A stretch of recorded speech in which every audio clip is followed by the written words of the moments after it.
Hey Cloud Gamers, so Fallen Order has arrived on Google Stadia. It's also on Xbox Game Pass Ultimate if you are an Ultimate subscriber, as EA Play is now part of the subscription and Fallen Order is one of them.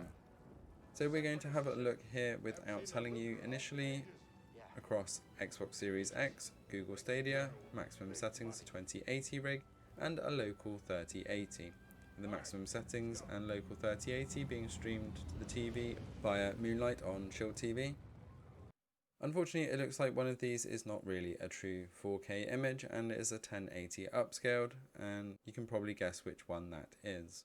Otherwise, looking pretty smooth on the frames per second here across the board. So I think they're pretty much all running 60 frames per second here. Possibly one at 30.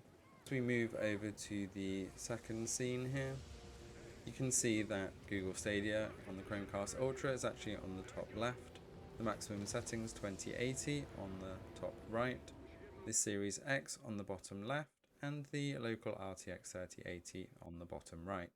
As we freeze here to look at the ship, we can see that there's some serious detail on the Series X version. The local 3080 and the maximum settings 2080 looking very good as well. And unfortunately, Google Stadia is looking a little bit blurry on the ship detail here. The 2080 on maximum settings is running the high settings, the RTX 3080 is running epic. We can only guess what Series X and Stadia are running. The Series X definitely looks like it's on some high settings here. And as we're moving around, 3080 and 2080 are definitely pushing 60 frames per second. Stadia looks like it's also pushing 60, but at that upscale 1080, and the Series X feels more like 30. All looking good across the board, and it is a shame that Stadia has got that upscaled image. We're hoping that with the first EA game that this was going to be a full 4K.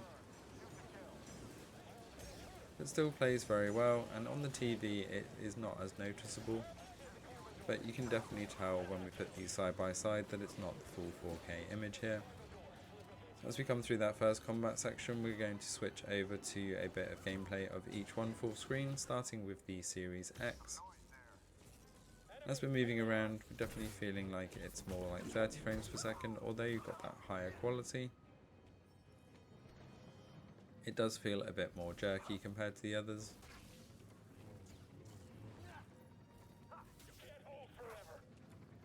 But the quality is fantastic and it does look and play very smoothly.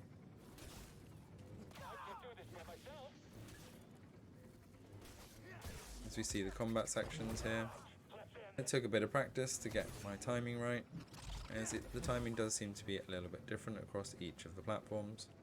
As we go on top of the train then, we can again see that quality in the distance.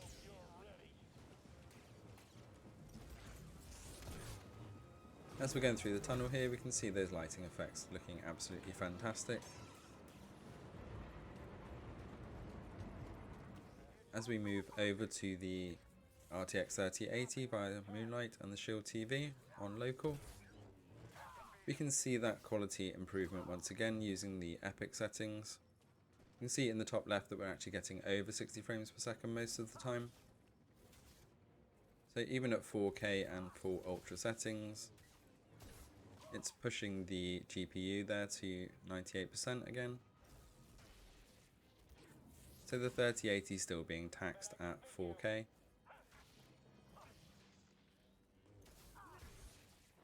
You can see those effects and the lighting around you as we're doing those parry movements does look absolutely crystal clear. Moonlight doing a fantastic job of the local streaming here.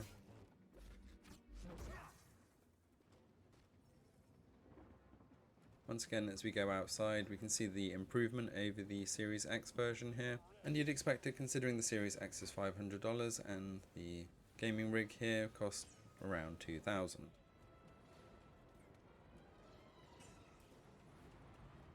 As we move over to the Chromecast Ultra then for the same sequence, we can see that quality difference straight away. As I said earlier, this is more apparent on the PC monitors than it is on the Chromecast on the TV itself. It doesn't look as blurry as this, but it's definitely not a full 4K image. However, it is still getting that 60 frames per second, which does make a bit of a difference. Settings wise, this looks like it's on medium to high settings. We're getting those lighting effects as before, but the quality of the character model and other characters is definitely lower than the others.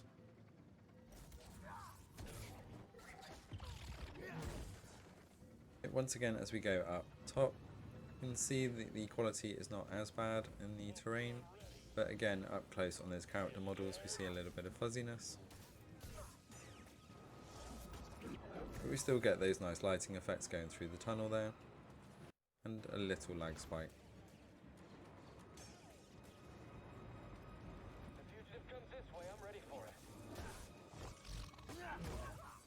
As we move over to the maximum settings rig then, the 2080, also via the Shield TV and Moonlight. You can see the quality is not quite as crisp as the RTX Local, but probably actually on par with the Series X. So this was on high settings, and you can see here it's pushing between 30 and 60. For the most part hovering around the 40 mark, so with a bit of tweak you could probably push this to 60 frames per second by putting some of the settings on medium. But still looking absolutely fantastic here as we go up and outside. Again, we can see the quality, and we can even see the raindrops there on the floor.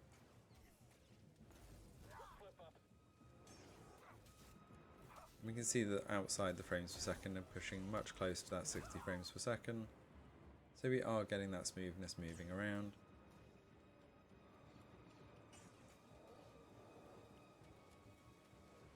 As we come back side by side for one of the cutscene sections here, you can see Stadia doesn't do a too bad of a job, especially with those rendering of the cutscenes.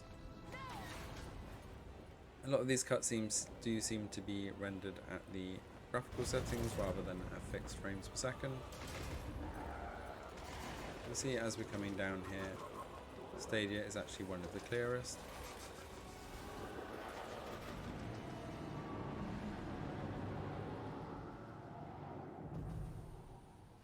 But as that ship comes down, we can see that quality drop once again, and the same on the character model. But in the up close combat, the difference isn't as great, except for when we pan out. Overall, the Chromecast Ultra is still the best budget option here, but the maximum settings 2080 is also a great way to play if you want to pay per hour. If you manage to get a Series X and you have Game Pass Ultimate, then you are not going to be disappointed, unless you really want that 60 frames per second. And of course, if you've managed to go all out with a 3080, it is looking absolutely fantastic here. The 3080 is mainly here for comparison with the next generation, and also to show the quality difference between cloud and full gaming rigs. Obviously, cloud gaming is more about the convenience as well as the price entry point, and not having to worry about buying these expensive gaming rigs, and also the issues of upgrades.